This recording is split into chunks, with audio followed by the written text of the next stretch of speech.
Well. Hi everyone, welcome to Write Your Narrative, a weekly podcast where we're discussing everything street art related happening in South Florida. I'm your host Pascal D from Token of the World. This week, my guest is Miami artist Alexander Perez, a.k.a. Coinslot. He's well known for his satirical, cartoony and sometimes political work. He left Miami 7 years ago to pursue his very successful artistic journey in Los Angeles. He's back in Miami for a pop-up exhibition titled Unfollowed. He's not afraid to admit that he has burned a few bridges, but he's going to use the fire to light up his path.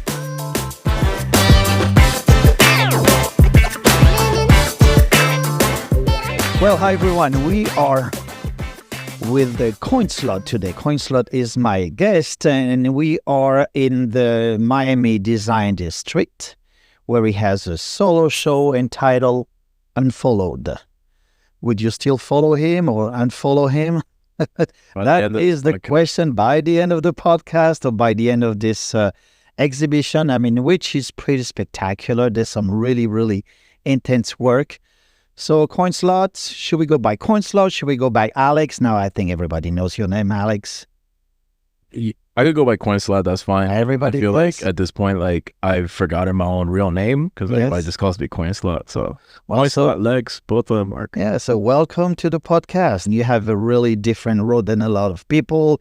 You have different characters. I would like to know their names. I would like to know their personality. Who are they? So we're going to be talking about all those things. So you are born and raised in Miami. So if you want to introduce yourself for our listeners to let them know a little bit about you, about your style of work, and then we're going to go on with this. My name is Alexander Perez, better known as Coinslot. My friends call me Lex, which is why it's the inspiration behind my main character, which is Lex, a copycat. So he's pretty much a representation, a reflection of me in a cartoon form. Yeah, so you do some cartoony, satirical kind of work. It's very like a illustrator type of work that you do. I've always done political satire ever since I was signed with GS Fine Art. Greg Scheinbaum, some people know him. The gallery that once existed in Wynwood.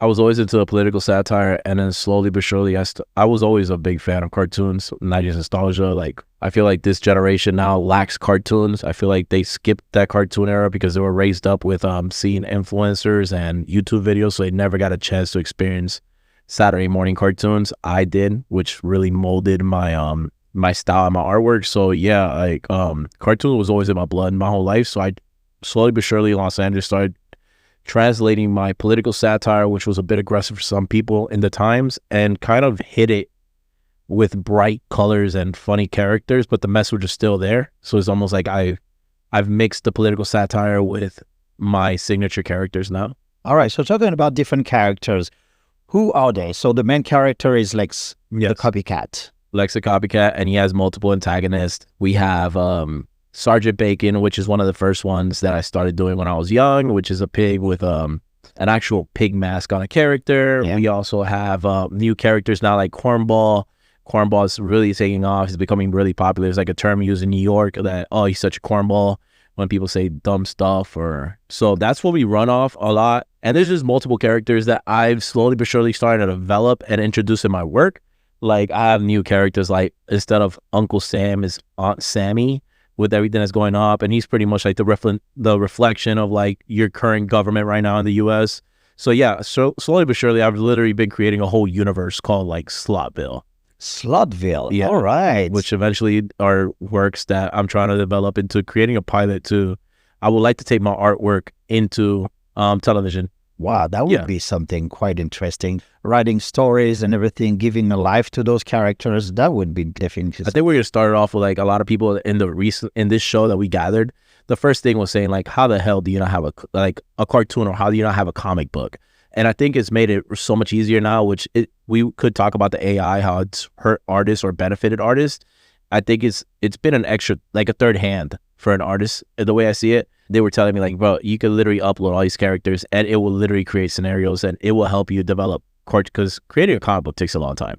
I try to sit down, and all respect to Jeff Decal, I think his name is. Yeah, he's big into the whole comic book world, and it's a lot of work that's put into these characters, which I don't have because I'm literally trying to do everything to survive out here in Miami, whether it's drawing live, putting sneaker events, whatever it is, whatever puts foot on the table.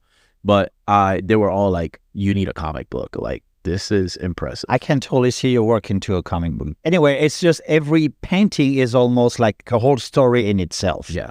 In one painting, you're telling a lot. Like the new painting that you have, Coinslot was here, No Outlet, which is I would say not the main painting, but it's pretty much like it's called This Is Our Turf, the painting I did, which is, a lot of people don't understand it because they just see a bunch of characters fighting overall. I lived in Los Angeles 7.5 years before I moved back to South Florida. I left South Florida shortly after Greg Scheinbaum closed up doors. I left and started pursuing my career in Los Angeles. But this painting is pretty much This Is Our Turf, which is I've lived my whole life in South Florida, born and raised here. And a lot of people say, like, they claim me, like, that's our artist. He's a Miami artist, but you are totally. Thank you. Please belong to us. Please, but you belong to Miami. I stayed long enough in Los Angeles for Los Angeles to tell he's an LA artist. I did showcase with a lot of great galleries. Dimitri from Avenue des Arts, which represented Matt Gondek at one point. I did a couple shows out there, and honestly, they embraced me like one of their own. And they say, like, there's this negative saying that, like, a lot of people when they leave, that Los Angeles doesn't accept outsiders. That's a fucking lie. Really? Like, there's so much diversity out there, just like us, that, like, as long as you're dope and you're honest to your craft, they would accept anyone. Now, are they proud of wearing that LA Dodger blue? 100%. But, like, as long as you pay your respects and your dues, that city will embrace you one of their own. Same as Miami, but Miami's a little bit rocky sometimes. So it is a little rocky. Yeah, you have your ups and downs in our community here. So actually, what was your reason to move to LA, to Los Angeles 7.5 years ago? It's tough that, like we were talking off the podcast, like, is the grass always greener on the other side? Correct. Or is it always greener where you're at? And you might not see it because your own reflection is covering the grass at times, your own shadow. Correct. But somebody else might see that. I'm like, well, that grass underneath him is extremely green. Yes. But he doesn't see it because he's right over the grass. So, like, to me, the way I see it is almost as if, like, Miami became tough, which we were eventually going to talk about what happened in Wynwood. It's like, oh, yeah, Wynwood side. And I don't want to rip nobody or who's responsible for why Wynwood turned it on. A lot of artists know who was responsible for it, but it's almost as if, like, how can you survive in a place that was built by artists for artists to like pretty much exceed their talents, and then it gets taken away from you and all closed down? So, like, where am I gonna if all the galleries close down? Where the fuck am I gonna showcase my art? Like, be honest. Like, besides social media, with social media opens the doors for the world. Like, you could be in South Florida and someone in China could see you overnight. Like, well, that's amazing. Like, but at the same time, like, some people just like the old school experience of seeing the line work in person. And honestly, South Florida lacked that already. It's like all the galleries started closing down, replacing it with buildings, and I just wasn't seeing it no more. Like, every year that passed by, Art Basel got shittier and shittier and shittier. And to some people that weren't artists or fans of artists, it was getting better for them, because they're like, oh, corporations are coming out here and they're doing Levi activations and they're doing all these crazy brand activations, and they're bringing in Wynwood turned from an art festival to a fucking music conference fest. And like A$AP Rock, you know, these guys started fucking coming out here, and in order for them to keep it Art Basel, they'll put like 2 paintings up. But the whole thing was an art. It was literally a concert. Like, and then people like that. Like, they're excited that their favorite rapper's coming out here to South Florida to do a free concert. But as an artist, I'm like, bro, where the fuck is the art? Then take off the name art from the Basel. Yeah. And I know, like, legal reason now is not even called Art Basel. It's called like Miami Art Week or something now. Yes, it is called. You can't use the term Art Basel if it's not Art Basel South Beach. It's like, it's Miami Art Week now. It's the Miami Art Week. Yes. So yeah, I left for that reason. I was over it. Wynwood, like, all my favorite bars, like. When's the last time you see more than 2 artists in Wynwood? Like, the same thing as South Beach. Like, you live in South Beach and you don't want to visit South Beach if you're from here. Just like in Los Angeles, you're in LA local, you don't want to fucking go see the Hollywood Walk of Stars. All you're going to see is crackheads and people dressed in, like, cheap Mickey Mouse costumes. Like, artists don't even want to come to Wynwood no more. Traffic's a bitch. You're getting told the second they put a ticket on your dashboard, you're getting told already. So, like, who wants to come here? Artists are struggling guys. We don't have money to pay fucking, like, $30 just to visit Wynwood every time to park.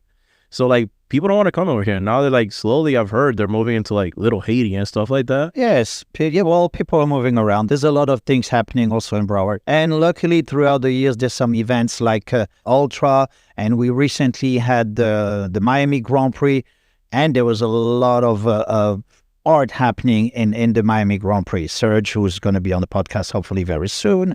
Shout out to Serge. I just recently, really great guy. Oh no, he's a great guy. He's curating a lot of stuff with the Hard Rock Stadium, and during all these different events, which bring tons of money to Miami, tons of money. Artists are really taking advantage of some of the things, or at least they do have some opportunities. Well, we need more Surges. We need more Surges. You hear that? The reason I say we need more Surges is because we sat down and had a whole conversation. And honestly, Serge comes from a marketing background. Yes. So he knows how to carry himself and how to speak to these corporations on and off. But it's very hard to find artists that give other artists opportunity or let them eat off the same plate that they're eating. And Serge literally has given the platform. And I like to give my roses when you have a chance. I'm not going to give you my roses when you're dead. I'm going to give it to you while you're alive. And honestly, when we started talking, he literally puts on multiple artists. Like, he's like, artists that barely can get by, he's giving them opportunities. More opportunities than actual fucking art galleries. All right. Like, now I'm going to ask you a question. Like, how, you've been in the scene in Wynwood forever.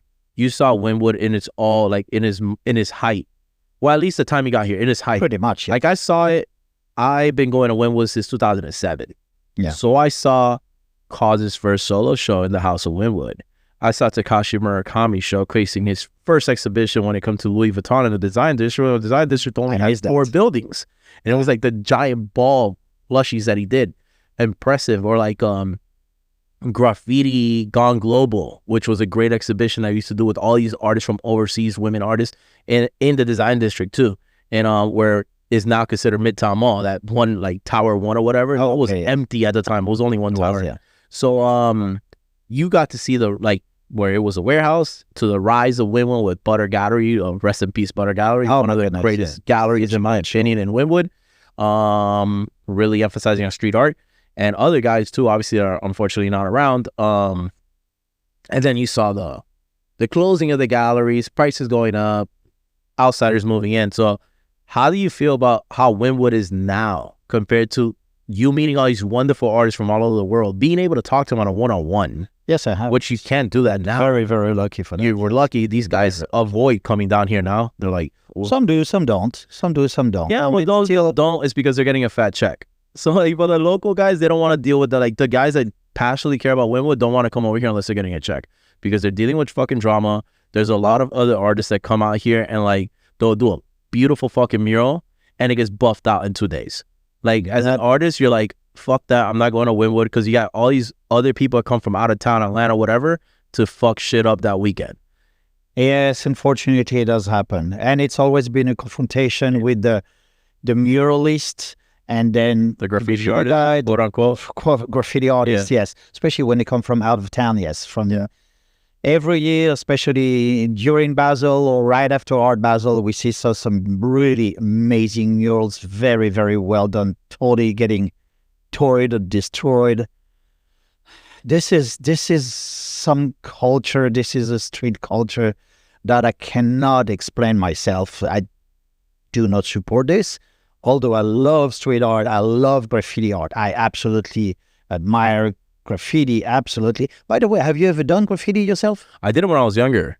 Yeah. I did it when I was younger, and shout out to Baghead, which is John Hall, an extremely talented artist. A lot of people think that they see me with this name and they think I hate other artists. Bro, I love art. Like, whether it is what it is. Josh has one of the most talented individuals out here in South Florida, next to Brian Butler.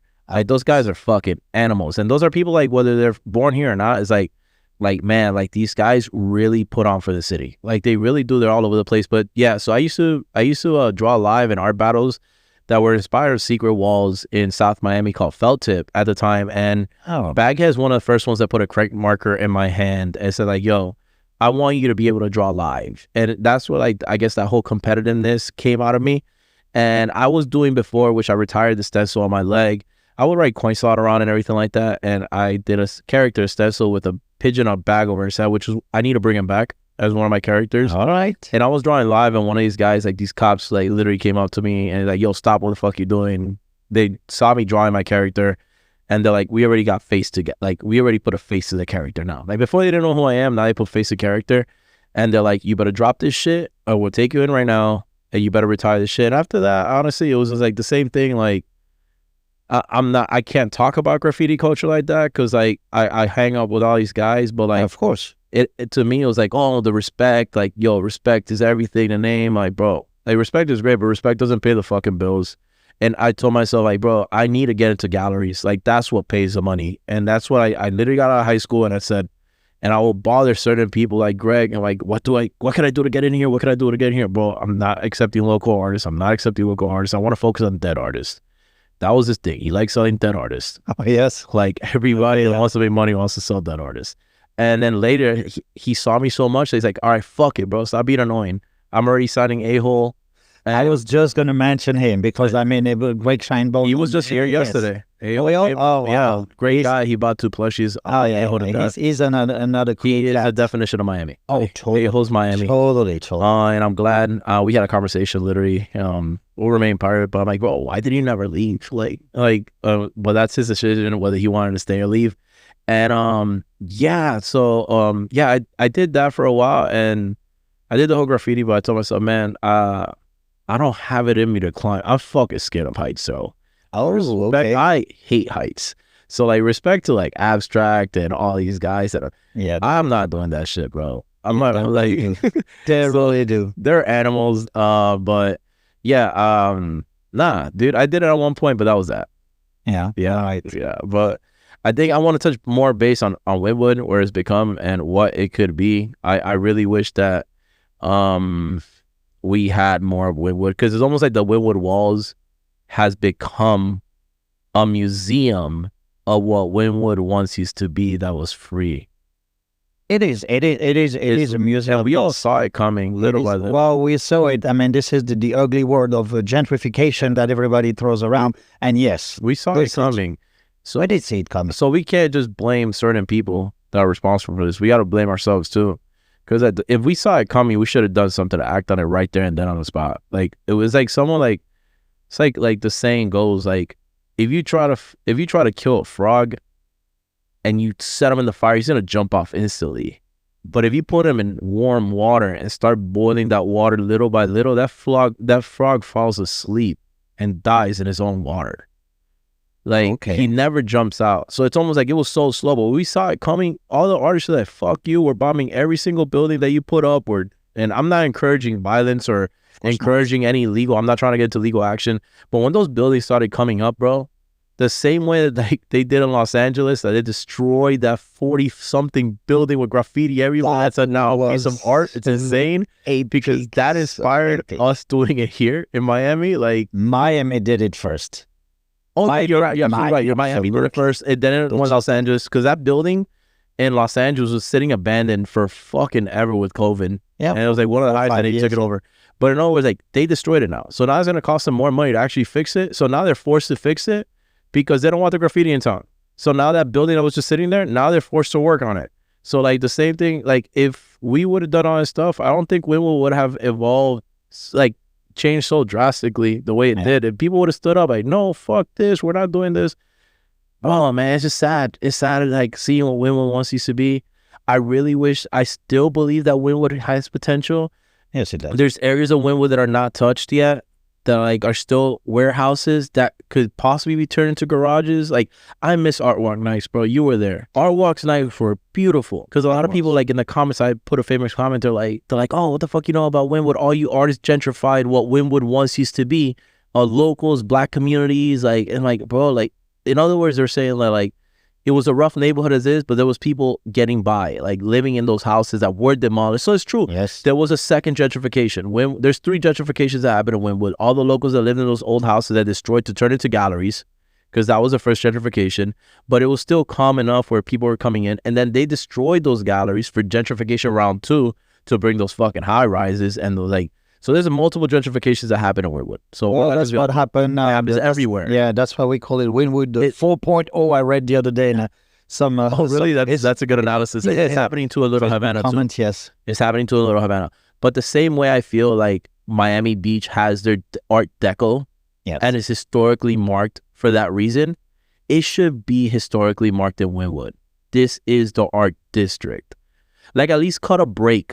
Like if the square foot is $75 a square foot, last time I checked a couple years back in Wynwood to rent or lease, bring down their lease, just like almost like affordable housing. Do it to certain galleries on that one block. I can bring certain art galleries to that one block. Give them affordable housing. Work on a proposal with them, whether they give percentages of the sale to the Wynwood district, whatever it is. Have 7, 8 art galleries lined up next to one another and bring the art back. Maybe the artists will come back. Maybe we could start building what we once lost once again. Yeah. As long as there's like one seed left to plant in a burnt forest, we could start like rebuilding a brand new forest again. As long as we have that one seed. Yes, that Wynwood is gone, but what can we really do? Start over. Start all over? I don't know. From the how many neighborhoods are still here that unfortunately are not the best neighborhoods? Why does it have to be in Wynwood? Oh, it doesn't have to be in Wynwood. But we could start the same artists, the same galleries. We could start somewhere. Burn Road District once used to be an art district. Correct. It's all abandoned. Why can't we not talk to the commissioner there and present him a beautiful, like, I'm announcing it here on the podcast, and I hate it. Go ahead. I'm going to start a union. Oh. And I want every artist to get behind my back. I have always been the artist, whether I get canceled or not. That's why the show is called Unfollowed. Because a lot of people don't agree with my views. But guess what? My whole life I've stood for something. And no one's going to take that from me. That opportunity wasn't given to me. I fucking took that shit. So with that being said, I want every artist to get behind my back. I'm going to give Miami one last shot before I leave again. If all these artists could get behind my back, well, you're gonna stay here. I'm gonna try my best to stay here. But if it doesn't happen, like if I won't have a reason to leave. If all these artists get behind my back, let's start a unit. No one paints in Wynwood. No one paints anywhere unless we give the clear. Like, we're done with artists overstepping artists. That's the bad thing about artwork here in Miami, which a lot of artists leave because you have a lot of artists that undercut other artists, which is the worst fucking thing you could do. Because I have a conversation with multiple artists. And guess what? When you feed the chickens, they're fighting among each other. The big guys feeding them, like, look how they fight over the little food. Yep. These corporations went from giving artists $40, $50, $60, $70,000 to less than $10,000 now per mural. Why? Because they know they could do that. Because you have artists here that confuse exposure with exploitation, and they're literally taking projects that are worth $20,000, $30,000 fucking dollars, and they're taking it for $3,000 just to get their name out there. Like, they're literally just doing it for the exposure. But if we all get together and we're like, listen, we're all charging $10,000, we're not charging a fucking dollar less. We're all on the same level. Everyone would eat here, and the corporations will get in fucking line. They're like, yo, these artists in South Florida are not dicking around. They're all gonna get paid, and we should pay them what they deserve. Because to them, they spend money on dumb shit. Yo, F1 was fucking nuts, bro. Half of the people, it's a certain amount of people that go into F1 because, like, I couldn't afford F1. Did you see how much those fucking tickets were to get into F1? Oh my, they're ridiculous. No, I didn't. So it's only an elite crowd. So with that being said, if all the artists get in line, we could take back Miami. We could take back Wynwood. We stand for something. We don't step on each other's feet, and we're all gonna fucking win here.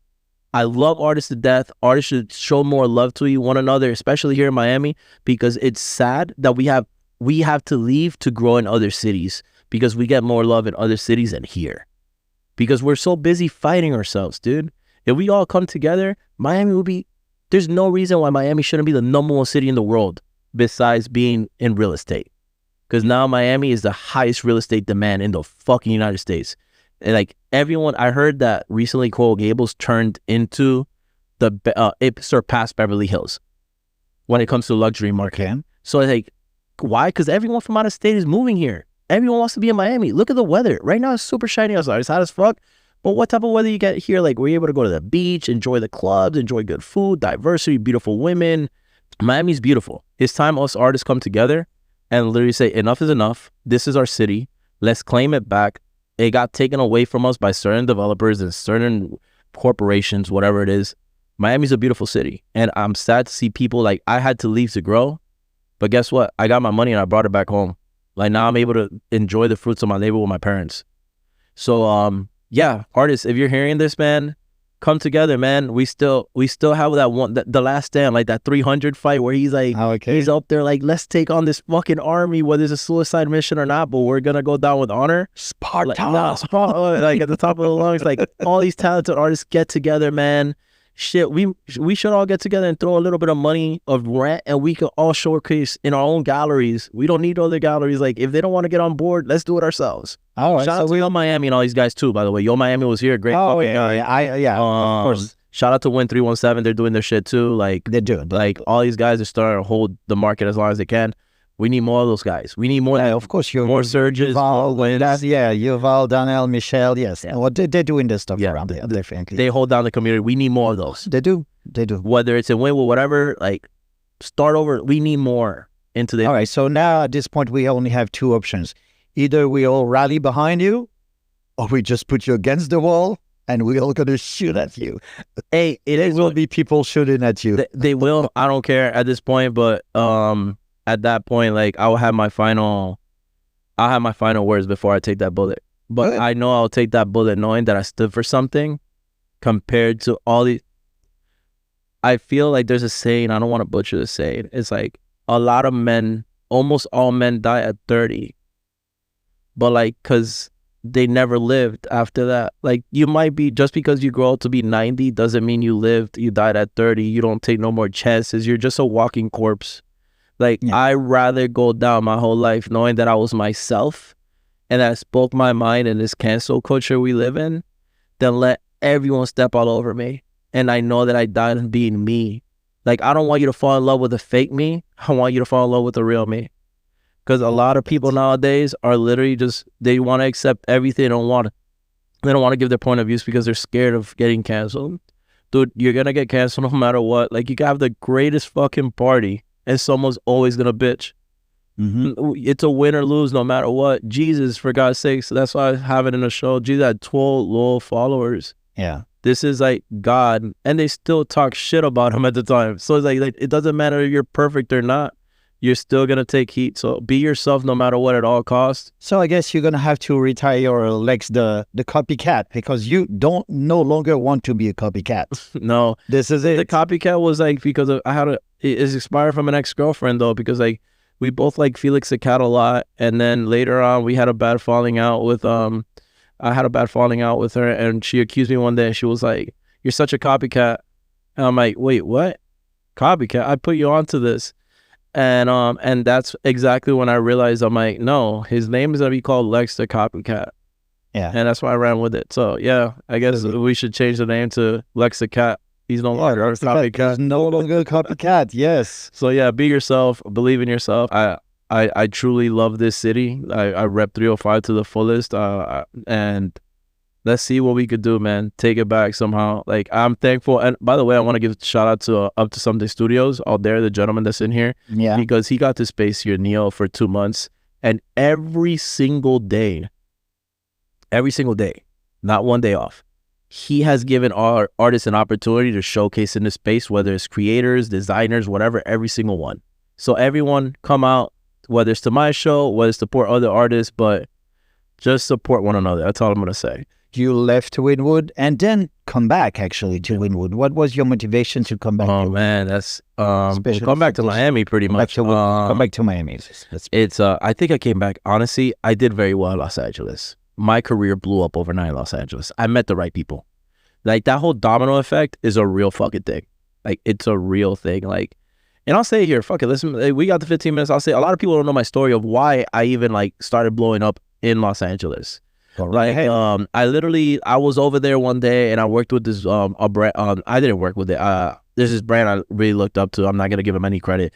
I looked up to that brand growing up, and then I was supposed to do some artwork in that storage in their warehouse, and they never really gave me, like, they was like, hey, whenever you're out here, whether you're visiting or not, they knew I was a Miami guy, and I'm like, if you're out here, we'll love to have your artwork on our walls or whatnot. I finally moved to Los Angeles and I reached out like, hey, what's up, man? Like, I'm down to do these walls. They never rolled back. I commented everything, they never rolled back. But somebody saw, the world works in mysterious ways. Alex Hawker was top 20, under 20 years old or 25 years old, top 25 under whatever. And he did eyewear in Spain, and I met him over there. He in the comment section, he's like, bro, I love your fucking work. I want to buy 6 pieces. And I'm like, bro, here's a jokester. I'm feeling down that these guys didn't want to work with me. I'm like, man, what the fuck? And he like, I want 6 paintings. Come over to my house. I got to his house. I saw a fucking Rolls Royce Ghost out there, and I see a Back to the Future, like the Back to the Future car, the DeLorean. Oh wow, it's just standing. Okay. It's out there. I walked inside. He's like, I love your artwork. I want you to create all these pieces in my garage. Money's not a problem. When I heard that, I'm like, holy fuck. I'm not used to listening to that in Miami. Everybody wants to fucking nickel and dime you here. True. Like money's not a problem. Name your price. I've named a really good price. At the time, I left Miami with $400 in my pocket and a one-way ticket. I'm like, it's make it or lose it. Like, and I'm glad I didn't end up turning into a crackhead. But yeah, that's another thing. It gets ugly. Holly weird, all these things for a real reason. People chase their dreams and some people don't make them. But at least they tried. I named my price. I started drawing. And when I saw the DeLorean, I'm like, what the fuck? That's my fucking favorite car. The Back to the Future is one of my favorite movies. And then that certain brand, turns out that was his car. And the person that commented on his post ended up buying his car. Oh, wow. So that car that he was supposed to write to me, he's like, wait. He's like, yeah, I bought that car from that company. I'm like, shut up. He's like, yeah. And then Alex Hawker takes a picture of me next to his Phantom and his and the DeLorean, and that company comments underneath his post like, wow, what a small world. You know Coinslot. Interesting. I'm like, what the fuck? Fuck you, man. Like, what the fuck? You didn't respond to me, but you know what's up. And that same night he invited me, I was drawing live. I didn't know what the fucking influencer was or the word clout. Yeah, well, 7 years ago, yeah, there was no really influence. The word clout didn't exist. Like, I didn't know what the fuck clout was. Like, and this guy, I'll never forget, I don't want to say that word, you can't use it no more. And he comes up to me, he's like, yo, you got clout. And I fucking turn around, what the fuck you say to me, bro? And he's like, whoa, chill out, man, clout. It's like, what the fuck does that mean? You're like you got the juice, like Tupac, man. Like he got the juice. You're the man, bro. Like, this is awesome. Oh man, I apologize, bro. I thought you disrespected me or whatever. Like, I was very hostile over there. I'm like, I'm the East Coast kid in Los Angeles trying to make it. I've heard about all these gangs. I'm like, what the fuck is going on? And bro, those were influencers. I've never seen an M behind a number in my life on Instagram. Like, I'm not, what the fuck is that M? Or what's that K? Like, thousands and millions. This one guy comes up, he takes a picture of me. Like, boy, your shit's dope as fuck. I love it. I started hanging out, started partying with these kids, playing beer pong, all that stuff. And we had money on the line. I just got paid fat money. And we're playing a beer pong game. And I'm like, they're playing beer pong. I walk up, hey, can I play? And they're like, no. I'm like, what do you mean no, man? Like, they're like, this is a money game. They don't know, like, I just painted that mural downstairs. I got like close to $45,000 in my pocket. I'm like, all right, put your money where your mouth is, bro. I got like $150, $200 a game. Run it. And bro, like, all right, that whoever this kid is fucking crazy. So that's how you play over there in LA. I fucking beat him. You did. I beat him. Even though this Cali laws, like rules of beer pong, I beat him. And then somebody comments me, kind of just take a picture of like, look, I just whooped these kids' asses. Fuck these kids. Miami all day. Bro, somebody goes like, do you know who the fuck that is, dude? I'm like, no, who the fuck is that? He's like, bro, he's like the head of a gaming association, bro. Like, he's the fucking biggest guy ever. I checked his Instagram, he had like 4 or 5 million followers. I'm like, what? That same guy? After he comes out, shakes my hand, bro, you're dope, man. Look, I can't pay you to do artwork, but I would love you to do a YouTube video with me. I'm like, a YouTube video? No one was really doing that shit. And he goes like, bro, I want you to paint on a Gucci bag. And on a Louis Vuitton bag, and we're going to give it to our friend, and we're going to surprise him. Like, he's our intern, we're going to surprise him. Fucking start painting on it. He tagged me on the video. In one day, I got 45,000 followers, bro. Sweet. My life changed over a beer pong game. Over a beer pong game. So, and it just started growing. I started working with all these celebrities and all these people. I started working with Bella Thorne. I ended up on MTV Cribs, and my name just took off. Doing cartoons. So the last thing I want to do in podcast before we conclude it, it's a quote that I picked for you. I hope it's kind of somehow relevant to what we discuss. And so if you want to go ahead and read it and eventually comment on it if you think it's something that speaks to you. If you want to make your dreams come true, the first thing you have to do is wake up. By J.M. Power. I know. This is a good one. Thank you. I think I might take it out of proportion. I think a lot of artists here are dreamers. And they have this dream of wanting to be famous and being successful and lift off their craft. But in order to do that, like the saying goes, like you have to wake up, come out of that dream. You got to realize it's reality. Miami's not longer the same when it was no longer the same. Either you adapt or you fall off. So my advice I could give to artists, if they want to continue to take the route that I did, which I pretty much put everything on the line to be where I'm at. I've burned every bridge I could think of, but those bridges I burned lit up the way to my destination. So with that being said, like, stop being shy. Jump in front of a camera. Pascal, you yourself, you were always talking to people. You were never shy, but now you took it to the next height, and now you're behind a microphone. Yeah. Now your voice is being heard everywhere else. I tell every artist, wake up. This is a real world. Like, go out there, speak, put yourself in behind a camera, taking pictures of your artwork, start meeting people. We live once. We don't come back again. Well, at least we don't think we don't come back again. You could be reincarnation. That's beyond. That's another conversation we're talking about now. We live once. Make the best out of it. So when you're on that deathbed, you have no regrets that you gave it your all. Whether it worked for you or not, you gave it your all and you could die in peace. That's pretty cool. Yeah, definitely it's something. Having big dreams, it's a beautiful thing. Of course, you have to have big dreams, but just wake up those dreams. Yeah. Wake them up. Wake up in the morning and be a doer. And this is what you are doing with your art. You express yourself. You give 100% to the people. And thank you for that. Thank you so much for that. Because thank you for having me. Like I know, like I said, I know you for about 12 years now. It's just like seeing the growth in your art and the message that you have. You really want to get something across. I mean, we really had a great conversation. It was a great conversation. This was really fun. This was now, the question is, go ahead. The show's called Unfollowed. Are you going to unfollow me after this podcast? I unfollowed you a long time. Oh, gosh. Shit.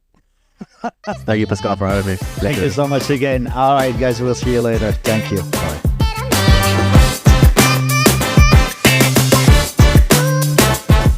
Well, thank you so much, Coinslot, for sharing a little piece of your mind with our listeners. Please follow and subscribe to the podcast on your favorite platform. Have a great week, everyone, and I will see you on the next episode of Write Your Narrative, a South Florida street art podcast.